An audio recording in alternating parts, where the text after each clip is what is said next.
puente del troll.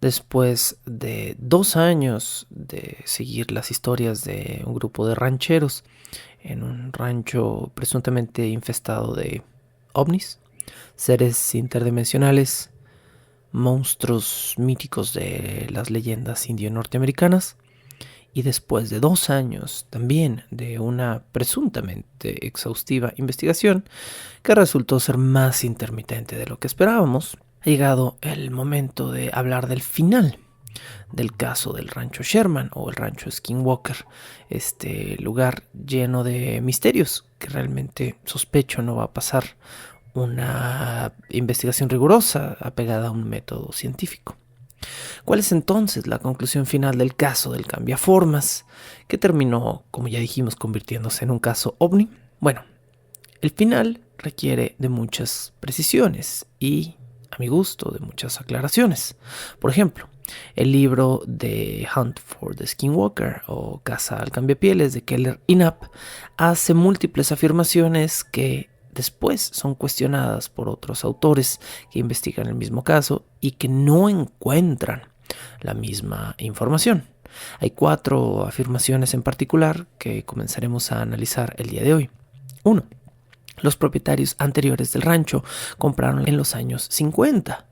2. El rancho estaba abandonado cuando los Sherman lo visitaron por primera vez. Llevaba casi 7 años abandonado, pero los propietarios anteriores visitaban la localidad.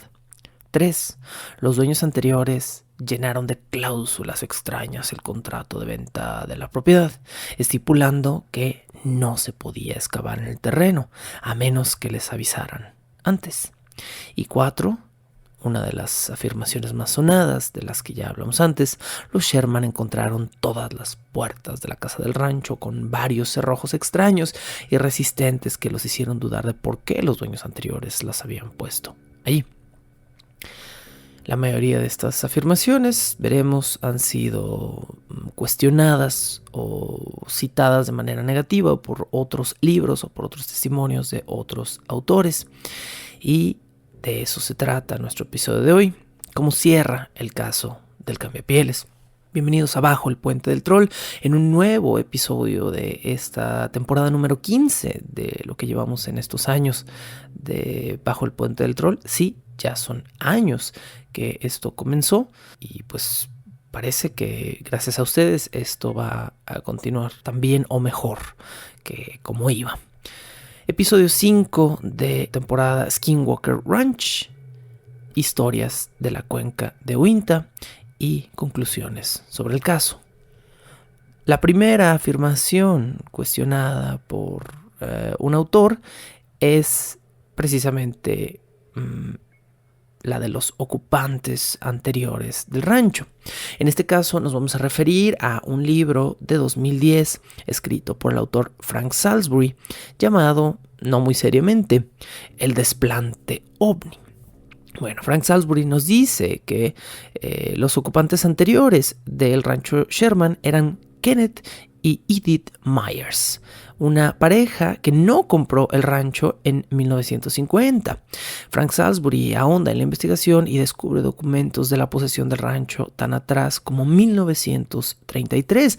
Por lo tanto, la primera aclaración del libro de Keller y Knapp ya es falsa, ¿sí? O al menos ya está disputada por otro autor que encuentra un dato distinto. Keller y Knapp nos dicen, el rancho fue comprado en los años 50 por 2 viejitos. Frank Salisbury en 2010 nos dice, momento, el rancho era posesión de Kenneth e Edith Myers desde 1933, que sí, eran precisamente dos viejitos, pero ¿por qué la discrepancia en la fecha? ¿Por qué algo tan sencillo como un registro de propiedad que está abierto y que se puede investigar en un santiamén no es tratado con la seriedad o la rigurosidad debida por Keller y Knapp? Entonces, Kenneth e Edith Myers son dueños del rancho a partir de 1933. Compran estos 160 acres y parcelan la tierra, la dividen para plantar en su momento. Garth Myers es un ex neurólogo pediátrico que ahora ya está muerto, ya falleció. Pero el doctor Garth Myers, al parecer, le dijo a Frank Salisbury que su hermano Kenneth había muerto en 1987. Cuando digo su hermano Kenneth, por supuesto me refiero a Kenneth Myers. Entonces, esto es muy interesante. Frank Salisbury, el autor del desplante ovni, entrevista directamente al hermano del ya fallecido Kenneth Myers, el dueño original de la propiedad del rancho Sherman. Kenneth muere entonces en 1987. La viuda de Kenneth Myers, Edith Myers, es quien queda viva y se queda en el rancho hasta 1992. Recordemos que el rancho se vende o se compra, o lo compran los Sherman más o menos en 1994. Entonces, hasta 1992, Edith Myers estuvo viviendo en el rancho. Pues ya era Edith Myers una mujer muy mayor y obviamente no podía estar atendiendo un rancho grande, entonces no estaba sola en este rancho. Pero esto nos lleva a la segunda discrepancia del caso, que es que cuando los Sherman compraron el rancho, ellos dicen que el rancho llevaba 7, 8 años abandonado, siendo que el hermano de la dueña anterior del rancho nos dice, no, que vendría siendo mi cuñada, vivió en el rancho hasta 1992. Entonces, cuando mucho, el rancho estuvo abandonado 2 años y medio hasta su compra. Edith Myers, la propietaria del rancho después de la muerte de Kenneth Myers, muere en 1994. Garth Myers, el hermano del propietario original, hereda este rancho y es él actuando como a favor también de sus hermanas, quien decide vender el rancho a los Sherman. Ahora, sobre la tercera afirmación errada del libro de Casa al Cambiapieles, las excavaciones. Con respecto al asunto de excavar el rancho, Garth Myers solo estipuló en el contrato que retenía los derechos de petróleo para los vendedores. Entonces, es muy sombrío, es muy morboso que los autores de Casa al Cambiapieles, es decir, Keller y Knapp, en su libro digan, había condiciones sospechosas, ¿por qué no se podía excavar en el territorio? Hay un misterio, seguramente hay un cráneo de vidrio de extraterrestres abajo. No, lo que Garth Myers aclara es que él les dijo que podían excavar en el territorio, pero que si en dado caso encontraban petróleo dentro de la propiedad, Garth Myers retenía los derechos del petróleo, es decir, el precio que estaba dando por la venta de la propiedad era por la propiedad en sí y no por el derecho a excavar y encontrar petróleo dentro de la propiedad. Esta es una precaución común en contratos de terrenos grandes, en descampados. ¿Qué tal si alguien pone un pozo petrolero en tu propiedad y se hace millonario y tú no recibes un peso de eso, ¿no? Entonces, y obviamente puedes decir, bueno, pues estás vendiendo la propiedad, sí, pero la estás vendiendo bajo un contrato específico. Entonces, la única cláusula, comillas, específica que se pudo haber puesto sobre la excavación de terreno era monetaria. Era, si encuentran petróleo en este territorio, yo guardo los derechos de venta de ese petróleo, pero si no, la propiedad es totalmente suya y úsenla como quieran. Bueno, ahí está, ¿no? O sea, creo que no hay más que decir, pues, al respecto.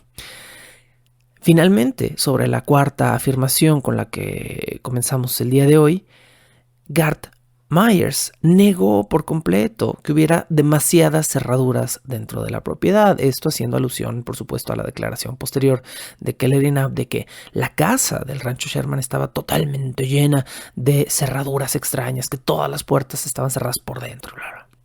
La única aclaración que hace Garth Myers es que los dueños originales, es decir, su hermano y la esposa de su hermano, habían puesto cerraduras deslizantes en los armarios, pero lo curioso es que las habían puesto en el interior. Es decir, esta es la única confirmación curiosa que tenemos del caso. Había pasadores en el interior de los closets, como si alguien en algún momento hubiera usado los closets para encerrarse o protegerse de algo o defenderse. Ahora, sí suena extraño, sí suena curioso. También puede ser una mera precaución de invasión, ¿no? O sea, si se meten a tu casa, rápido vas, te encierras en el closet que tiene una puerta gruesa, le pones el pasador y desde ahí llamas a la policía. ¿Sí? Bueno, puede ser algo muy, muy sencillo. O puede ser algo totalmente diferente que no nos estamos imaginando, pero no tiene por qué ser un evento sobrenatural. A lo mejor esto es una total imaginación mía que no tiene ningún fundamento, pero lo estoy pensando. A lo mejor Kenneth e Edith Myers tenían una historia de violencia. Edith Myers decidió instalar una cerradura en el interior del closet porque cada vez que su marido bebía, él se ponía violento o la amenazaba o la golpeaba y entonces ella se encerraba en el closet. ¿Suena terrible? Sí. ¿Suena más probable que hayan instalado las cerraduras por eso que por extraterrestres interdimensionales? Sí, también, ¿no?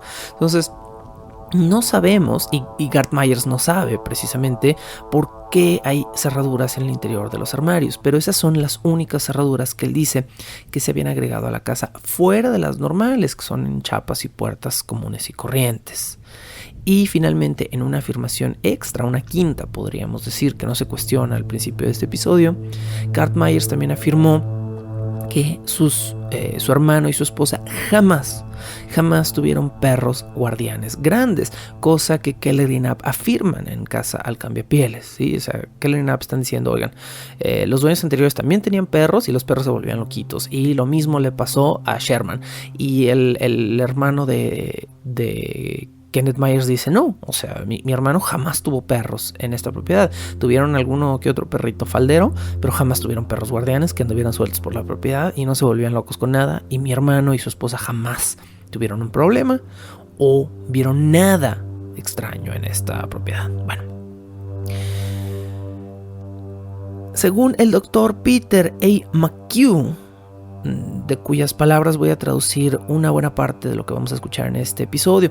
Este episodio surge a partir de una investigación posterior al libro que yo hago, cuestionándome también muchas cosas. Y dentro del cuestionamiento que yo empiezo a hacer, me topo con algo muy curioso que les platico y les comparto para que sepan exactamente de dónde estoy tomando mi información.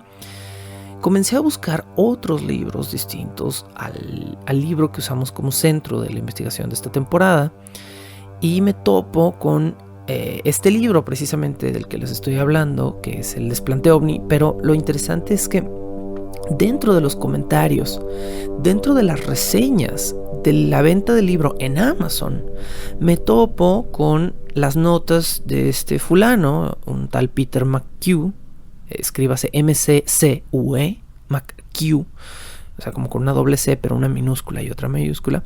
Peter McHugh, no sé quién es, honestamente, no sé dónde sale este fulano, pero es un fulano que al parecer se dedica como a leer libros de este caso, entre ellos El Desplante OVNI y Casa al Cambiapieles y otros que vamos a comentar el día de hoy, y los contrapone y deja comentarios en Amazon para que la gente como que no se deje engañar por un libro y por otro, ¿sí? Entonces, esto me lo encontré en los comentarios de otro libro del que ya hablaremos más adelante, donde McHugh dice, oigan, este libro es uno de los peores del tema y es muy engañoso y les recomiendo que consideren estos y estos siguientes puntos. Entonces McHugh empieza en los comentarios de venta del libro de Amazon a dar una serie de puntos de contraposición por los cuales la gente no debería comprar ese libro porque no vale la pena pagar el precio, ¿no?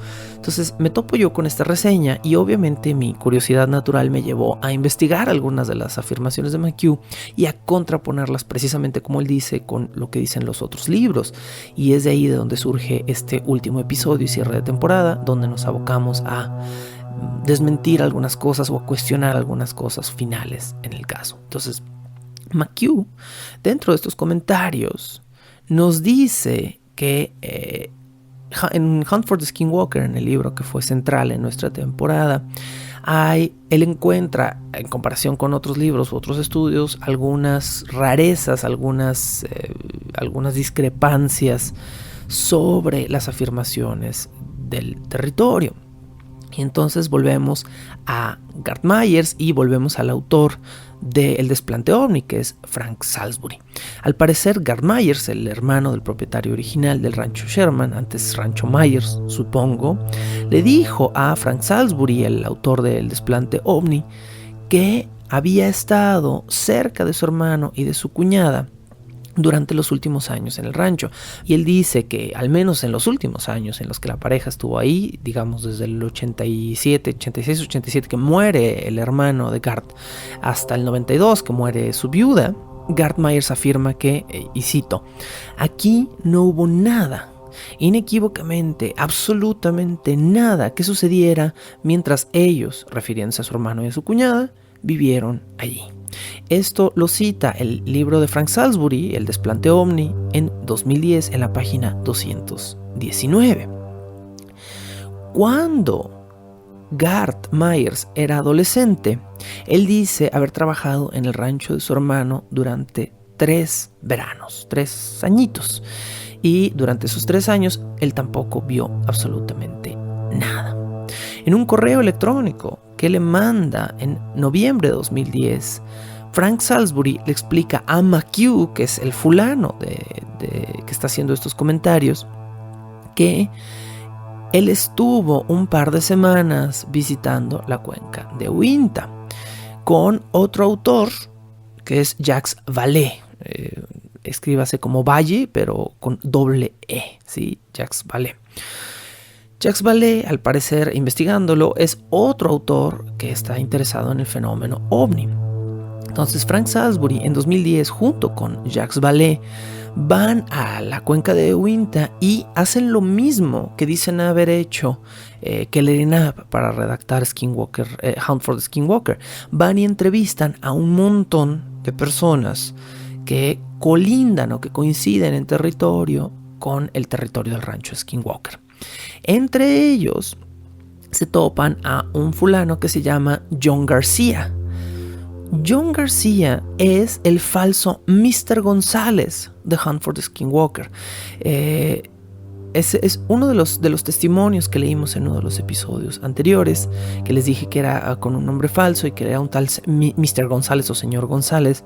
Su verdadero nombre es John García. Bueno, Salisbury y Jacques Vallée van y encuentran también a Mr. González y le hacen preguntas similares a las que le hicieron los otros autores, pero se dan cuenta de que de alguna manera sus respuestas son mucho menos morbosas, mucho más ligeras que lo que los otros autores ponen en el libro. El hijo de John García les da también testimonio durante esta ocasión a Frank Salisbury y a Jacques Vallée. Y el hijo de Mr. González, o el señor García en este caso, por eso le pusieron ese nombre falso, explica que cuando era un adolescente, cuando él también era joven, trabajó para Kenneth Myers, es decir, él trabajó dentro del Skinwalker Ranch, antes de que fuera el Skinwalker Ranch, y que lo conoció bastante bien. Y no vio jamás en los años en los que trabajó en el rancho absolutamente nada extraño.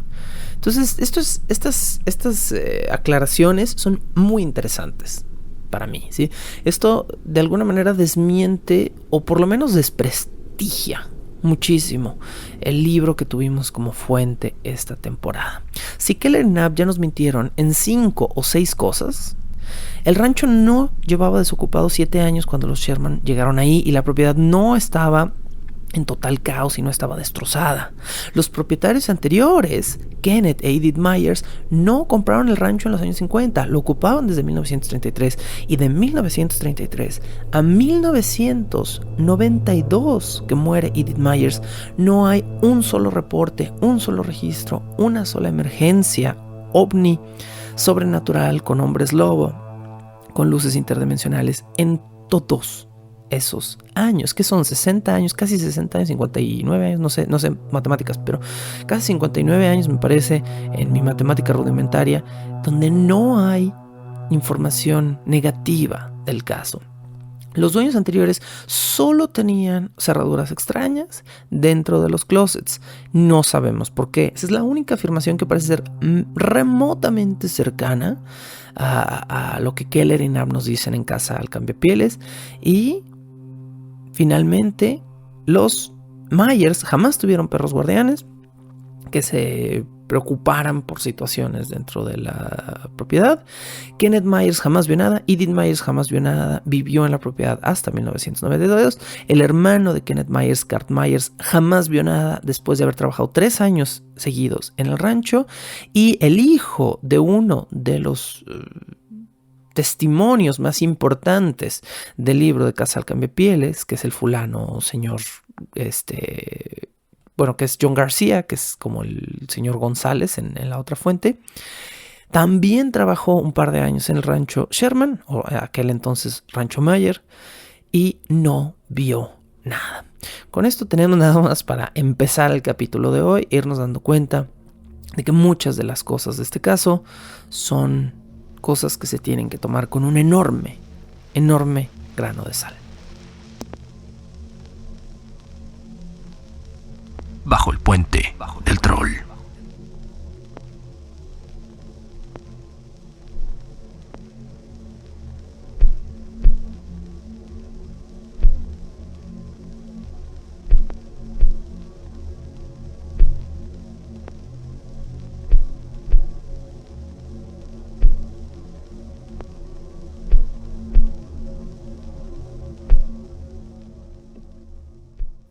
En su libro El desplante ovni, Frank Salisbury no descarta que Kenneth e Edith Myers hubieran podido experimentar algún fenómeno del cual jamás hablaron. Por supuesto, como dicen los escépticos, es muy difícil probar que algo no existe, ¿sí? Si yo salgo y doy un paseo por la cuadra y no encuentro a Pie Grande, no puedo afirmar fácilmente que Pie Grande no existe. Puedo afirmar claramente que Pie Grande no está en mi cuadra, ¿sí? Ese es uno de los argumentos más difíciles de debatir o discutir con las personas que creen en los fenómenos sobrenaturales. Una persona que cree en Dios, o que cree en una mítica, o que cree en un monstruo, por lo general hace que el escéptico trate de probar que ese monstruo, ese Dios o esa cosa no existe. Y como dicen los Mythbusters, confirmar un negativo desde cero es mucho más difícil que trabajar hacia un positivo. Decir que algo no existe es mucho más difícil que simplemente comprobar que algo sí existe. Entonces, desde esta perspectiva, Frank Salisbury dice, bueno, no podemos descartar la posibilidad de que Kenneth e Edith Myers avistaran algo, vieran algo, vivieran algo sobrenatural o extraterrestre o interdimensional en su rancho, pero no existe ninguna afirmación ni ninguna prueba, ni de parte de ellos, ni de parte de Garth Myers, el hermano de Kenneth Myers, ni de parte de ninguna de las personas que trabajaron para ellos en diversos años en el rancho. Ahora, Frank Salisbury también afirma que habló con Terry Sherman, el mismísimo, podríamos decir, personaje central de esta temporada. En el capítulo 8 de su libro El desplante ovni, Frank Salisbury refiere a haber tenido largas conversaciones telefónicas con Terry Sherman. Terry Sherman, según el testimonio de Frank Salisbury, sostiene que muchas de las cosas descritas en el libro de Casa al Cambiapieles de Keller y Knapp son una versión alterada de su propia experiencia. Es decir, el mismo Terry Sherman está diciendo, sí, hay ciertas cosas de las que yo hablé con estos autores, pero la forma en la que yo se las dije no es como aparecen en el libro. Frank Salisbury también afirma que Sherman apoya la versión de Garth Myers de los hechos del rancho. Es decir, el mismo Terry Sherman, según testimonio de Frank Salisbury, está diciendo, no había demasiados pasadores, no, la propiedad no estaba terriblemente abandonada cuando llegué, no, o sea, muchas de las cosas que Keller y Knapp sí están afirmando, el mismo Terry Sherman se las está desmintiendo a Frank Salisbury. Al hablar con Frank Salisbury, Terry Sherman sí se mostró cauteloso por ciertas cosas que habían ocurrido en el rancho. Pero lo que le dijo, junto con la información que le da a Junior Hicks y junto con la información que tenemos en los artículos y junto con la información de otras cosas, según Frank Salisbury, es efectivamente un testimonio de una persona que tuvo algunos encuentros con fenómenos extraños, si no sobrenaturales. Es decir, Salisbury está diciendo, hablé con Terry Sherman, y Terry Sherman no suena tan absurdo ni tan exagerado como el otro libro, pero sí afirma ciertas cosas que son parte de la historia y que sí parecen haber sido pequeñas experiencias extrañas durante su estancia en el rancho. Bueno, eso desde mi perspectiva escéptica suena todavía mucho más interesante que la exageración. Si un hombre me puede comprobar que vio una esfera de luz flotando en el cielo, por muy inconsecuente que sea, es muchísimo más interesante que si un hombre trata de convencerme de que vio una maldición india, milenaria y mística en su propiedad, que luego se convirtió en un portal interdimensional. Son dos cosas muy distintas. Ryan Skinner, ahora introducimos a este programa, a este cierre de temporada, otro nombre. Ryan Skinner es otro autor que también ha buscado, quisiera decir investigar, pero voy a usar un término más adecuado. Ha buscado lucrar con los fenómenos de la cuenca de Uinta. Ryan Skinner es un autor joven que escribió el libro Path of the Skinwalker, el camino del cambiapieles. Este es el segundo libro más famoso en este caso, ¿sí? Si el primero es Hunt for the Skinwalker, y es por eso que decidí tomarlo. A lo mejor algunos de ustedes están preguntando, bueno, ¿por qué tomar un libro que parece estar tan lleno de equívocos? Precisamente por eso, para juzgarlo, para ponerlo en tela de juicio, para ponerlo en alto y decir, bajo esta luz se ve bien, pero bajo esta otra se ve mal. Precisamente por eso escogí ese libro, porque es el más famoso, pero no debería serlo. Bueno, el segundo libro más famoso de este tema es Path of the Skinwalker, escrito por Ryan Skinner. Ahora, Skinner es un ferviente creyente del fenómeno ufológico y es una persona que declara que él mismo ha sido abducido y que ha tenido múltiples contactos extraterrestres. Obviamente, todas estas abducciones y contactos sin una sola prueba de por medio. Bueno, en las primeras horas del 1 de enero de 2008, el libro de Ryan Skinner no da una fecha exacta, pero se puede ir obviando conforme se revisa el libro. Ryan Skinner y la que iba a ser su futura esposa, Irina, se supone conducían por la carretera interestatal 70 de Utah, cuando dicen haber visto ambos, o al menos dice Skinner que ambos en su libro, una luz de color rojo rubí siguiéndolos a gran velocidad por la carretera. La pareja, después de un rato, se detuvo en su auto de alguna manera para dejar que esta luz los alcanzara o los pasara en la carretera. Pero al detenerse, Ryan Skinner dice haberse topado con 3 entidades, 3 seres que se dirigieron hacia ellos provenientes de la luz. Ellos, al ver esto, al ver que 3 personas o criaturas a media carretera en la madrugada se dirigían hacia ellos, se paniquearon y arrancaron su vehículo y escaparon por la carretera interestatal 70 de Utah. Pero la bola de luz roja comenzó a perseguirlos nuevamente. Eventualmente, Ryan Skinner y su novia entraron a un área de descanso y comenzaron a alertar a los camioneros que estaban cerca, que estaban muy probablemente dormidos en sus camiones o gente que estaba a esas horas de la madrugada pitando el claxon de su carro. Ryan Skinner entonces comenzó a pitar el claxon del carro desesperadamente para ver si alguien salía del área de descanso, que me imagino que debe haber tenido un pequeño restaurante, un baño, algo así. Pero nadie salió a asistirlos. El área de descanso estaba bastante abandonada y aunque había un par de camiones, no había, según Ryan Skinner, camioneros cerca. La luz que los estaba siguiendo, al ver que se habían tenido cerca de una zona poblada, se desvió hacia una loma y desapareció detrás de esta loma. Al bajarse en el área de descanso y explorarla más detalladamente, Skinner descubrió que aunque había camiones y carros y luces en el área de descanso, no había una sola persona cerca.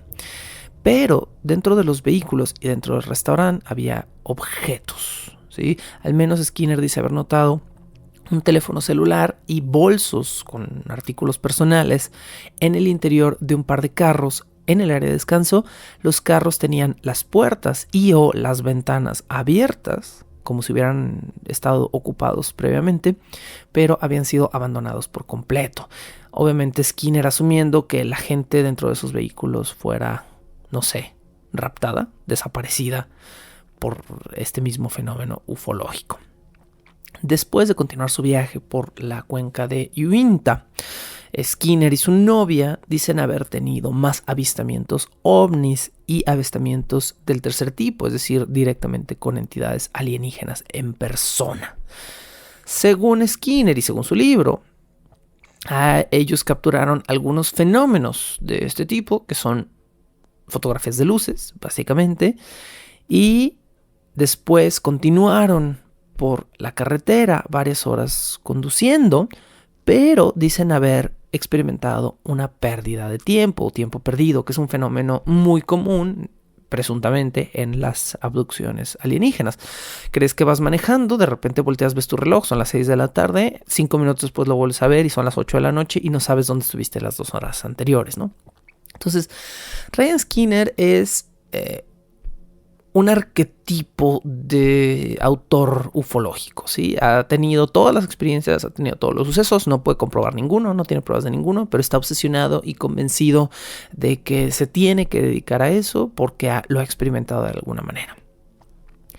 Skinner, después, días o meses después de esto, descubrió que lo que había sucedido esa noche había sucedido cerca del territorio del rancho Skinwalker.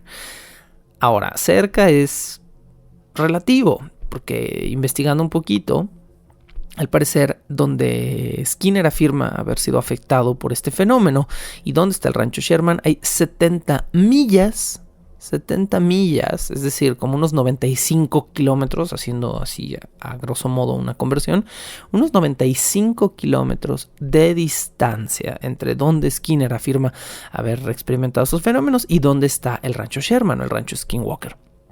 A partir de ese momento, Skinner se obsesiona con lo paranormal y al escuchar la fama del rancho, dedica todo el resto de sus días a escribir ese libro, que es muy malo, el Path of the Skinwalker.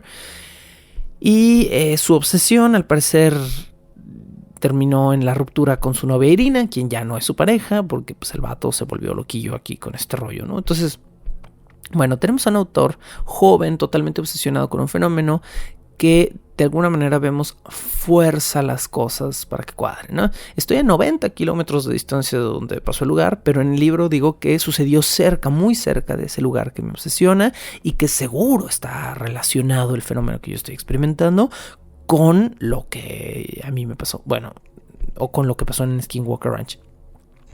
Eso ya desde ahí nos marca una falta de criterio, ¿no? por parte del autor. Skinner al parecer ha realizado múltiples viajes a la cuenca de Uinta, pero lo más curioso es que en su libro solo habla de 1 o 2 de ellos. No es un libro muy extenso, son 170 páginas el libro de Path of the Skinwalker. No es tampoco un libro donde en 170 páginas solo valga la pena escuchar 2 relatos y se supone que has realizado múltiples viajes y en todos o en casi todos has tenido encuentros extraños o extraterrestres. Bueno, según Skinner, durante su primer viaje se encontró con alguien a quien él llama en su libro Ian Borden, aunque al parecer es un seudónimo también de un hombre llamado Ryan Burns. Bueno, según Skinner, él y Borden conducen juntos hasta un territorio remoto en la cuenca de Uinta. Se colocan a poca distancia del rancho Skinwalker y allí experimentan, pero no graban ni registran, una extraña voz mecánica que les habla desde el cielo. Ven luces rojas, luces blancas, luces azules parpadeantes. No sé si los estaban arrestando, a lo mejor sí, porque eran luces rojas y azules. De hecho, dentro del libro, Skinner dice que pensó que los estaban arrestando realmente, o sea, pensó que era la policía nativa local. Y después de un rato las luces se apagaron, la voz mecánica cesó. Todo esto suena como un arresto, honestamente, si me lo preguntan a mí, ¿no? O sea, de repente empiezo a oír una voz así de nadie se mueva desde un megáfono, y luego ves luces rojas y azules, pues te están arrestando, ¿no? Pero bueno, según Skinner no es el caso, ¿sí? Ahora, Borden, o a quien él llama Ian Borden, quien sospechamos es Ryan Burns, se preocupa por esto y lo abandona, es decir, se va en esa ocasión, y Skinner allana dentro del territorio del rancho Skinwalker, es decir, se mete sin permiso al territorio, y dentro del territorio dice haber visto una esfera de luz que trató de grabar en video, pero no logró grabarla en video porque estaba aterrorizado. Bueno, o sea, como nuevamente vamos a ver este mismo tipo de excusas que ya vimos antes, como con la investigación directa de NITS en el rancho Skinwalker, ¿no? Donde es como, estaba a punto de registrar el fenómeno cuando entonces me acordé que no había sacado mi cena del microondas. Y se repite.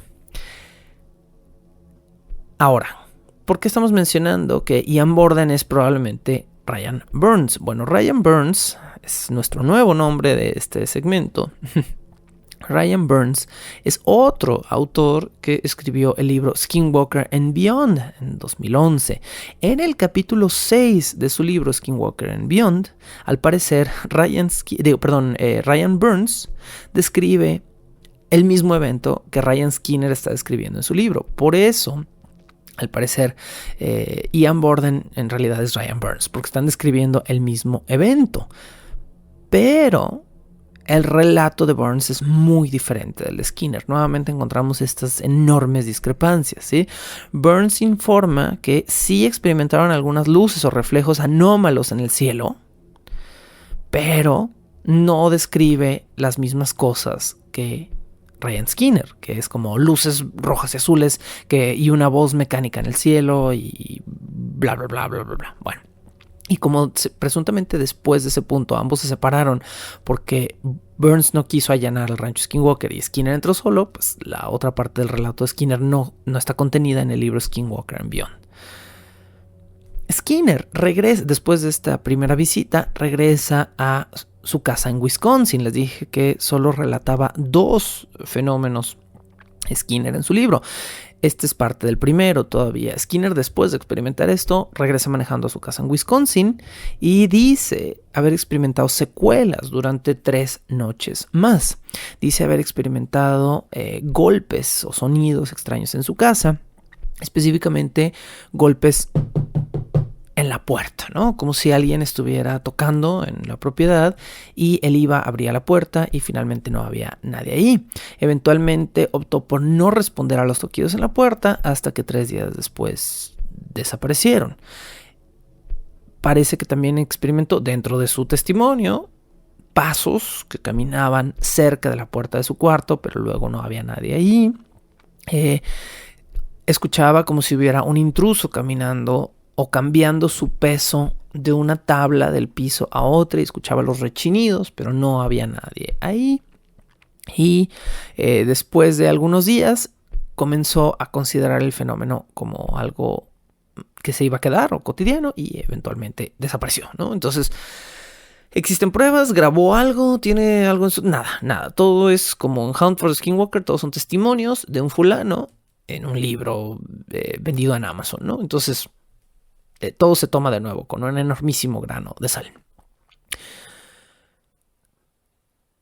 Lo curioso es que viene esta mezcla absurda nuevamente, ¿sí? Esta mezcla de el fenómeno empieza como un fenómeno ovni y luego sigue como una especie de poltergeist. Se fijan en ambos casos, tanto en el caso de The Hunt for the Skinwalker como en el caso de Path of the Skinwalker, que es el libro de Skinner, de Ryan Skinner.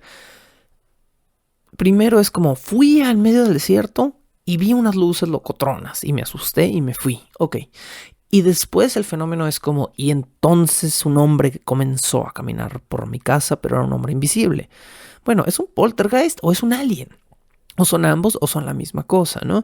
O son de todas las anteriores, que es lo mismo que parece pasar en Hunt for the Skinwalker, donde es como, seguro es el lobo cambiapieles, pero no es el lobo cambiapieles, son aliens que se roban vacas, pero no son aliens que se roban vacas, son luces interdimensionales que crean portales. Bueno, ¿cuál es? ¿No? O sea, ¿cuál es? Ahora, les dije que eran 2 casos de Skinner. En el segundo caso, Skinner, después de estos fenómenos, vuelve a visitar la cuenca de Uinta, esta vez con su hermano Tyson Skinner. Y ambos instalan un pequeño campamento en una zona, en la misma zona donde Ryan Skinner dice haber estado con el famoso Ian Borden, quien probablemente no es Ian Borden, que sea el otro Ryan Burns. Y él y su hermano acampan una noche cercanos al territorio del rancho. Después de un rato, Skinner dice que su hermano se sintió mal y que habían salido a investigar, pero que su hermano tuvo que regresar porque se sentía enfermo a la cabaña. Bueno, al campamento que instalaron. A la tienda, me imagino. Y entonces, por supuesto, todo lo que describe Ryan Skinner a continuación lo hace sin ningún testigo de por medio. Es el único testigo él y no registra nada, ¿sí? Entonces, Skinner dice que se encontró con una criatura parecida a un hombre lobo o a un lobo y le empezó a gritar a su hermano por walkie-talkie. Y entonces Tyson lo escuchó y Tyson le dijo, aquí en torno a la tienda de campaña también hay algo, pero no me atrevo a salir a verlo. Y entonces Skinner, asustado por el hombre lobo que dice haber visto y asustado por su hermano, regresa corriendo a la tienda. ¿Y qué creen? Esto sucede en la página 168 del libro, de este libro de 169-170 páginas. Y de una manera infame, absurda y burlona para con cualquier persona que lea el libro, Ryan Skinner termina el libro diciendo, y esta historia continuará. Bajo el puente del troll.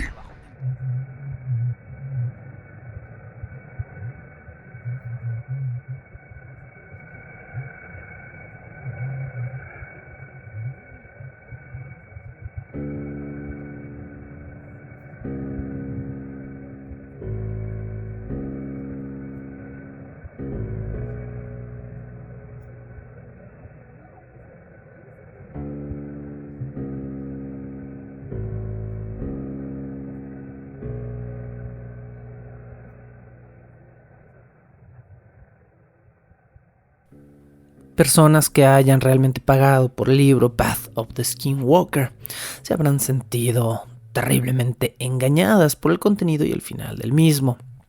Porque, como podemos ver, este final es irrespetuoso para cualquier lector decente. Estás leyendo un libro que afirma ser una investigación de campo sobre un fenómeno ufológico y de repente con un relato de hombres lobo, el autor dice, ¿qué crees? Luego te cuento el final, compra la segunda parte del libro.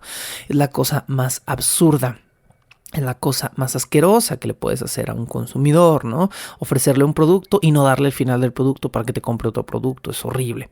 No sabemos si Skinner vaya realmente a lograr sacar otro libro o si ya lo haya hecho. Honestamente no sé, pero yo no estaría muy al pendiente del estreno de una secuela de este libro que es francamente lo que los americanos llaman un cash grab, ¿no?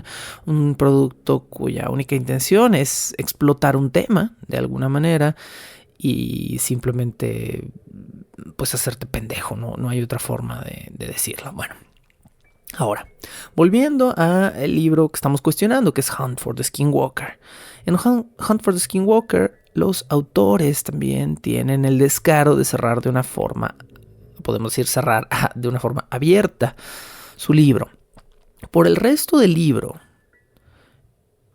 Keller y Knapp, los dos autores de Hunt for the Skinwalker, llenan las últimas, me atrevo a decir, no sé, 80, 70 páginas del libro con hipótesis sobre lo que pudieron haber concluido del fenómeno. Es absurdo, es simplemente absurdo, ¿no? O sea, estás leyendo un libro que dice haber tenido una seria investigación científica, pero la conclusión es que ¿por qué no hacemos múltiples hipótesis sobre lo que pudimos haber concluido si la investigación no hubiera dado los resultados que dio? Es estúpido, es absurdo hacer eso, ¿no? Entonces, bueno, les platico para que tengan el cierre de esta situación. Keller y Knapp comienzan una serie de hipótesis sobre qué está pasando en el rancho Sherman y dicen, bueno, puede ser que una raza de cazadores alienígenas con tecnología muy avanzada esté usando el área para experimentar con humanos. Puede ser que estos, y esto no es broma, esto está dentro del libro, puede ser que esta raza de cazadores alienígenas experimentados interdimensionales hayan colaborado con la redacción de la Biblia. Esa afirmación está dentro del libro. Ustedes que vienen muy probablemente de escuchar la temporada de la larga temporada de Evangelios Apócrifos, saben que así no se conforma la Biblia. Saben exactamente cómo se conforma una Biblia cristiana o católica. Y no tienen la más mínima duda ni preocupación de que haya extraterrestres involucrados en el proceso. Entonces, bueno, me parece muy graciosa esta afirmación. Otra teoría que plantean Keller y Knapp es que la milicia americana haya utilizado el territorio para realizar pruebas de tecnología muy avanzada, que ha sido una de las tantas teorías absurdas repetidas por años y por años por los ufólogos, ¿sí? Tal vez la tecnología que estamos viendo es humana, pero es secreta y es parte de una conspiración. O es intergaláctica o es humana y secreta, pero nunca puede ser algo natural, que se explique de una forma natural, ¿no? Esa es la única hipótesis que no consideran. Bueno, la tercera hipótesis es la consideración del mito indio norteamericano, ¿sí? ¿Qué tal si las tierras de Utah, de la cuenca de Uinta, realmente están afectadas por el poder del mito y la leyenda, pero no se puede comprobar por medio de bla, bla, bla, bla, bla, bla, bla, bla, bla? O sea, es muy extraño porque los mismos autores dicen, sabemos que esto suena absurdo, pero bueno, ¿qué tal si, no? Y volvemos a algo que ya hemos mencionado en este podcast múltiples veces, que es el Dios de los vacíos, ¿sí? Si no lo puedo explicar yo, entonces puedo darle una explicación que yo quiera. Ese es el Dios de los vacíos y es muy, muy incómodo trabajar con eso. Es un poquito también como lo que les comentaba de querer comprobar un negativo, ¿no? Que es verdaderamente incómodo. O sea, a ver, compruébame que Santa Claus no existe. Bueno, es muchísimo más fácil si quien cree en el positivo trata de comprobar su propia hipótesis y trata de comprobar su positivo, ¿sí? Comprueba que sí lo hace. Ah, no puedo. Ok, entonces, ¿por qué asumir que sí lo hace? ¿Sí? Si automáticamente el no poder comprobar algo te da un negativo, ¿por qué asumir que ese negativo es un positivo? A menos que tengas una estadística detrás. Hay una cuestión muy diferente entre creer en una mítica y creer en, por ejemplo, un fenómeno ufológico. Este es otro problema que yo tengo con Casa al Cambiapieles. Comienza como un libro que afirma una mítica y termina como un libro que se convierte en un simple libro de fenómenos ufológicos. Y son dos cosas totalmente diferentes. Son tamales rojos y tamales verdes. Ambos a lo mejor pueden ser tamales. Ambos a lo mejor son investigaciones de cosas que no están claras o que no son directas. Pero ¿por qué combinar una cosa con la otra? ¿Sí? Esto es lo que yo me pregunto. Sí, tenemos una cuestión mítica. Sabemos que la mítica de una cultura antigua es una explicación rudimentaria de un fenómeno natural. Sabemos cómo funciona la mítica a lo largo de toda la antropología humana. Entonces, ¿por qué afirmar que hay algo más ahí? Pero si ahora el fenómeno de repente es algo ufológico, bueno, no vamos a descartar la matemática detrás del fenómeno ufológico. ¿Estamos solos en el universo? Muy probablemente no.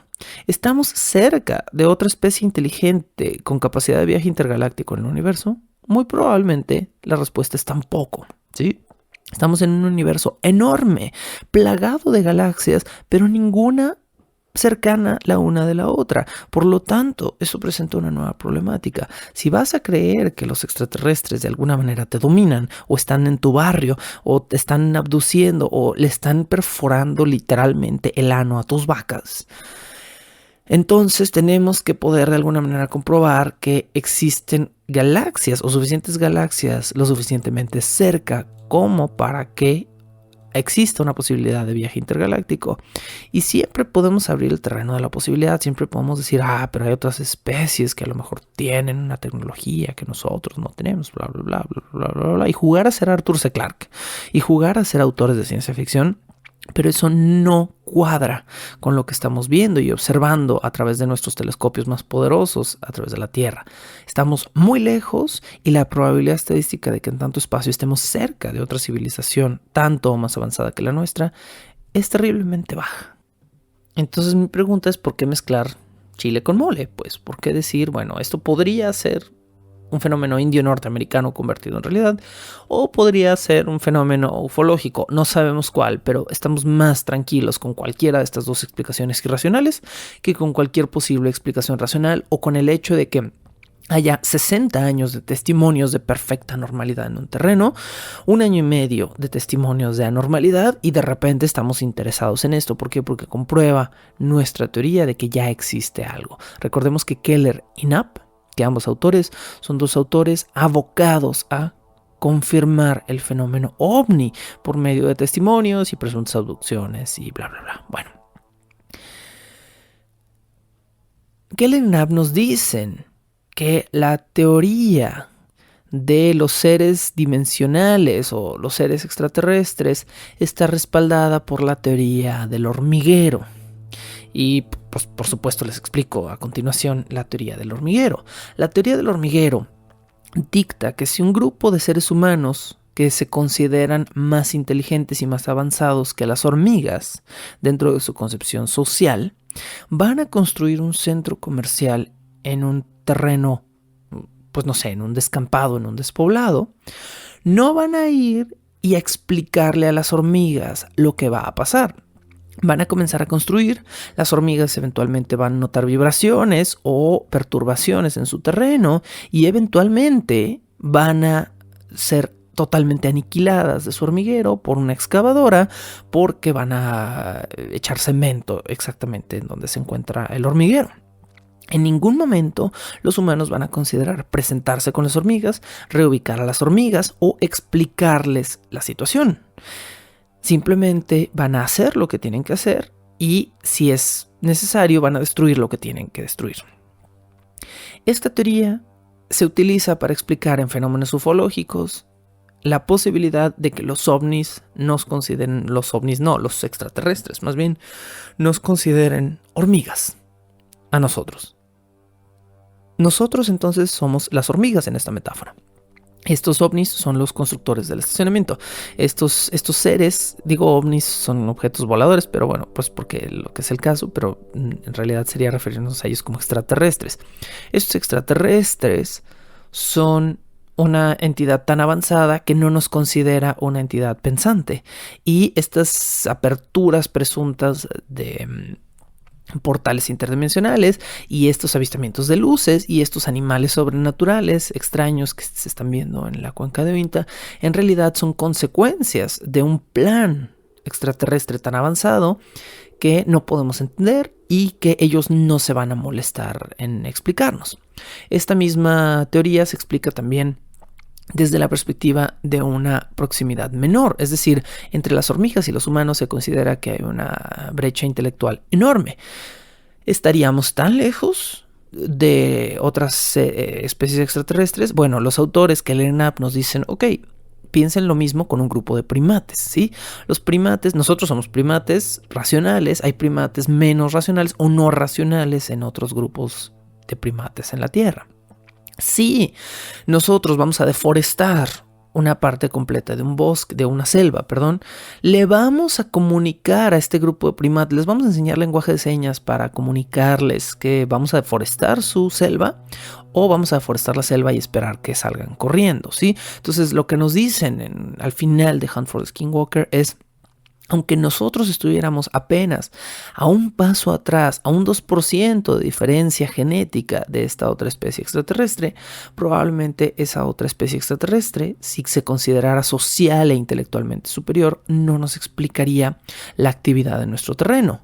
Por eso, o al menos así justifican este tipo de intromisiones cuando se dice que vienen de una fuente extraterrestre. Estos seres se consideran demasiado inteligentes como para tener que explicarnos a nosotros las cosas que estamos viendo. Existe un último reporte, que es con lo que ya vamos a cerrar esta temporada por completísimo. Existe un último reporte extraño o presuntamente sobrenatural relacionado con el caso Sherman. Esto sucedió en 2002. Y digo relacionado con el caso Sherman porque en realidad no sucedió dentro. Volvemos a esta cuestión que hacía el otro autor, Ryan Skinner, de decir, esto sucedió muy cerca de este territorio, cuando no sucedió en el territorio. Pues si no sucede en el territorio, no es parte del mismo territorio ya, ¿no? No trates de relacionarlo para cobrarte la fama del lugar.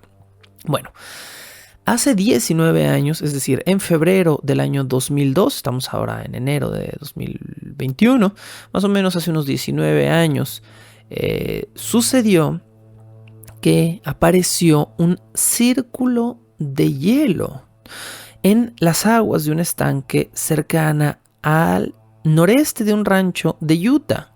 No, repito, no el rancho Sherman, no el rancho Skinwalker, otro distinto. Es la cuenca de Uinta, es Utah, pero no es el mismo rancho. Bueno, pueden investigar esto, pueden ir a buscarlo en internet, es muy sencillo encontrar esta información. Si simplemente ponen círculo de hielo Utah o Uinta Base, se van a encontrar con las fotografías, que son de las fotografías más recientes de los casos de la cuenca de Uinta, ¿no? Entonces, bueno, les repito, tienen igual 19 años de antigüedad. Entonces, las fotografías muestran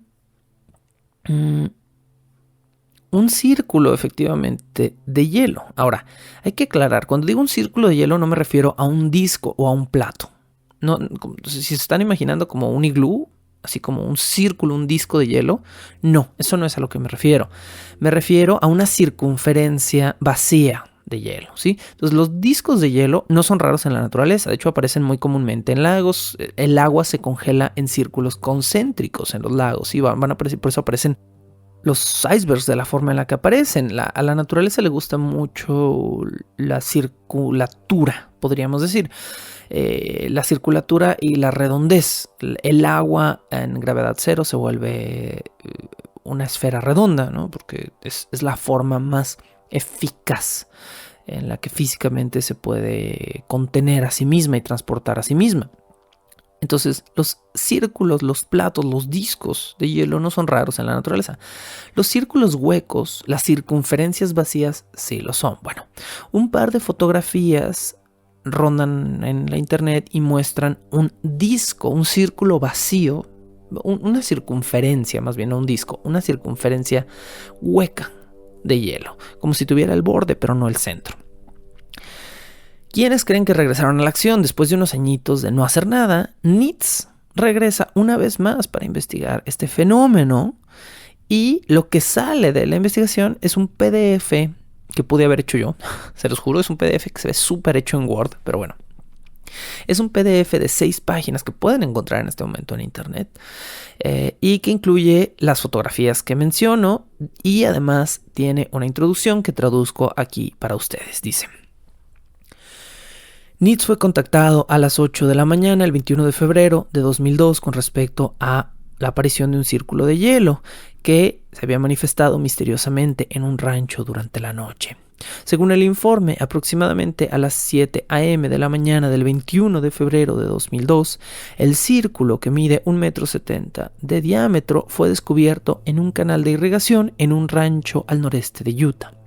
El investigador local de NITS, que es un ayudante del sheriff retirado y un rastreador experimentado, estuvo en el lugar en menos de una hora. El investigador procedió inmediatamente a tomar fotografías. El hielo tenía aproximadamente 2 centímetros de espesor, debajo del círculo. El círculo ocurrió cerca de un lugar donde el ganado del rancho bebe agua con frecuencia. Según el investigador, el ganado cercano se comportaba con total normalidad cuando él llegó a la zona. Esta es la traducción que tengo de la introducción. Pueden leer los 6 páginas de PDF, que en realidad son como 2 páginas de texto, una página de fotografías y como 2 páginas de diagramas que no son muy claros. Bueno, según el reporte, se los resumo, estas 6 páginas para que no las tengan que buscar. Según el reporte, la marca circular, esta circunferencia extraña en el agua, fue realizada por un aparato desconocido en sentido de contrarreloj. Entonces, básicamente lo que estamos viendo, imagínense que ustedes pasan un taladro en forma de círculo por una capa de hielo, así rayando toda la superficie del hielo, ¿no? Y entonces, eso es lo que encontraron. Como si una maquinaria capaz de hacer marcas redondas con un taladro hubiera taladrado una brecha, un hoyito de 2 centímetros de profundidad en un lago congelado. Eso es lo que encontraron, ¿sí? Se enviaron virutas de hielo tomadas de la zona a los laboratorios AirTech en Austin, Texas, para un análisis fluorescente en análisis de rayos X denominado XRF. El análisis XRF se supone es un análisis que puede detectar elementos desde, es decir, busca elementos de la tabla periódica dentro de un compuesto, ¿no? Entonces, si tiene, no sé, si tiene hierro, si tiene uranio, si tiene algo radioactivo, si tiene algún metal pesado, dentro del hielo lo va a encontrar.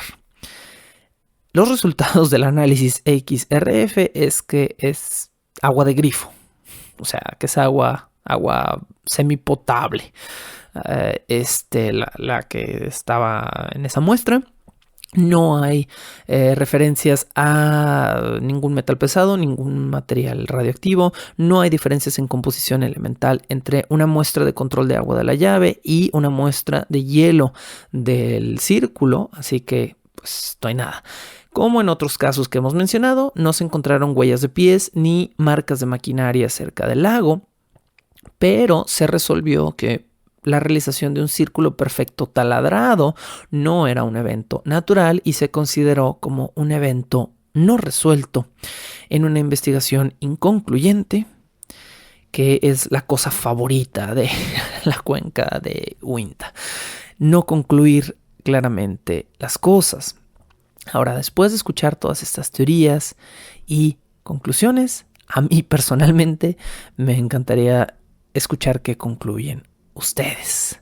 ¿Son creyentes? La verdad está allá afuera. Hay especies extraterrestres cerca de nuestro sistema solar haciendo un contacto directo y con una especie de fetiche sexual por nuestras vacas. ¿O esto es exactamente lo que parece? Autores interesados en comprobar sus propias creencias personales y en hacer dinero en el proceso, tratando de hacer esto por medio de exageraciones, engaños y citas fuera de contexto, para que algún iluso como yo, que tiene un podcast, compre su libro y termine hablando al respecto de eso. ¿Quién sabe? ¿Ustedes qué opinan? Esto fue Bajo el Puente del Troll. Este es el final de la temporada Skinwalker Ranch y yo soy Sergio Vicencio, agradeciéndoles como siempre haberme escuchado, haber estado conmigo. Agradezco como siempre sus enormes apoyos y les platico que muy pronto comenzamos la temporada de la Expedición Donner, como ya les había comentado en otra ocasión. La temporada de la Expedición Donner se titulará Las Estrellas Indiferentes, haciendo alusión al título del libro que es central a esta temporada, a diferencia de Hunt for the Skinwalker, que es un libro mediocre y digno de tirarse a la basura. Honestamente, es exactamente lo que yo voy a hacer con mi copia después de esta investigación, tirarla a la basura. Las Estrellas Indiferentes, The Indifferent Stars Above, es el título en inglés. Es un libro fascinante que no solo se adentra en el caso de la Expedición Donner, que a mí me ha resultado muy interesante de leer.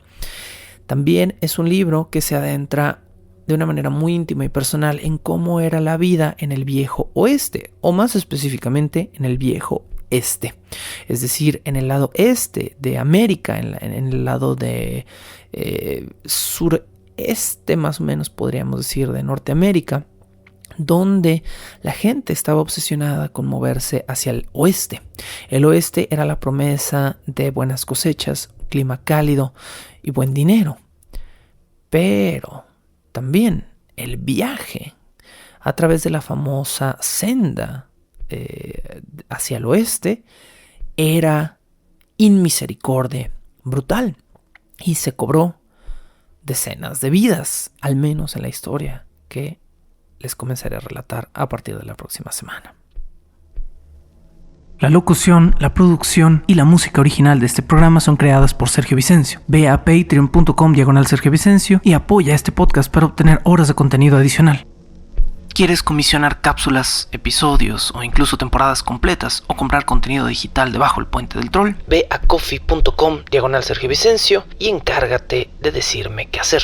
Es coffee, fi.com/Sergio Vicencio.